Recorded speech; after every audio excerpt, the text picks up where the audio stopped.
ಈ ಒಂದು ಕಾರ್ಡ್ ನಿಮ್ ಹತ್ರ ಇತ್ತು ಅಂತಂದ್ರೆ 5 ಲಕ್ಷದವರೆಗೆ ಉಚಿತ ಚಿಕಿತ್ಸೆಯನ್ನ ನೀವು ಆಸ್ಪತ್ರೆಯಲ್ಲಿ ತಗೋಬಹುದು. ಗವರ್ನಮೆಂಟ್ ಅಷ್ಟೇ ಅಲ್ಲ, ಪ್ರೈವೇಟ್ ಹಾಸ್ಪಿಟಲ್ ಅಲ್ಲೂ ತಗೋಬಹುದು. ನೆಟ್ವರ್ಕ್ ಹಾಸ್ಪಿಟಲ್ ಯಾವ್ದೆಲ್ಲ ಬರುತ್ತೆ ಈ ಸ್ಕೀಮ್ ಅಂಡರು ಅಲ್ಲೆಲ್ಲ ತಗೋಬಹುದಾಗಿರುತ್ತೆ. ಇದು ಯಶಸ್ವಿನಿ ಕಾರ್ಡ್ 2018ರಲ್ಲಿ ಸ್ಥಗಿತ ಆಗಿತ್ತು, ಮತ್ತೆ ಓಪನ್ಸ್ ಆಗಿದೆ. ಇದೇ ಡಿಸೆಂಬರ್ 1ರಿಂದ 31ನೇ ತಾರೀಕಿನ ತನಕ ಅವಕಾಶ ಕೊಟ್ಟಿದ್ದಾರೆ. ಕಾರ್ಡ್ ರಿನವಲ್ ಮಾಡಿಸಬಹುದು, ಹೊಸ ಕಾರ್ಡ್ ಕೂಡ ಮಾಡಿಸ್ಕೋಬಹುದು.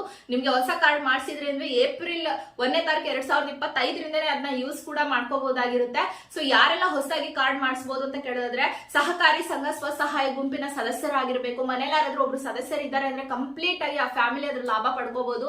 4 ಜನ ಇದ್ದೀರಾ ಒಂದು ಕುಟುಂಬದಲ್ಲಿ ಅಂದ್ರೆ ವಾರ್ಷಿಕ ವಂತಿಗೆ 500 ರೂಪಾಯಿನ ಸರ್ಕಾರಕ್ಕೆ ಪೇ ಮಾಡಬೇಕು. ಸಪೋಸ್ ಒಬ್ರು ಎಕ್ಸ್ಟ್ರಾ ಇದೀರಾ 5 ಜನ ಅಂತಂದ್ರೆ 100 ರೂಪಾಯಿ ಗ್ರಾಮೀಣದವರಿಗೆ, 200 ರೂಪಾಯಿ ನಗರದವರಿಗೆ.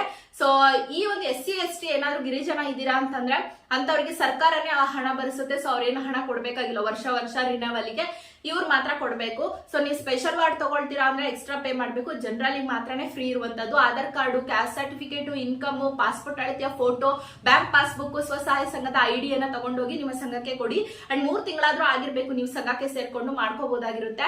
ಅಂಡ್ ನಿಮ್ಗೆ ಏನಾದ್ರೂ ಯಾವೆಲ್ಲ ಹಾಸ್ಪಿಟಲ್ ಯಶಸ್ವಿನಿ ಕಾರ್ಡ್ ತಗೊಳ್ತಾರೋ ತಗೊಳ್ಳಲ್ವೋ ಅಂತ ಸರ್ಚ್ ಮಾಡಬಹುದು. ಅದನ್ನ ಹೇಗೆ ಸರ್ಚ್ ಮಾಡೋದು ಅಂತ ಕಮೆಂಟ್ ಮಾಡಿ ನಮಗೆ ತಿಳಿಸ್ಕೊಡಿ ಅಂತ ಖಂಡಿತ ನಾನು ನಾಳೆ ವಿಡಿಯೋ ಅದನ್ನೇ ಮಾಡ್ತೀನಿ. ಹೇಗೆ ನೋಡ್ಕೋಬೇಕು ನಿಮ್ಮ ಊರಲ್ಲಿ ಯಾವೆಲ್ಲ ಹಾಸ್ಪಿಟಲ್ಗೆ ಇದು ಸಿಗುತ್ತೆ ಅಂದ್ರೆ ಇದನ್ನ ಕಾರ್ಡ್ ನ ಅಕ್ಸೆಪ್ಟ್ ಮಾಡ್ಕೊಳ್ತಾರೆ ಅಂತ ಅದನ್ನ ನೋಡ್ಕೋಬಹುದು. ಓಕೆನಾ? Thank you so much.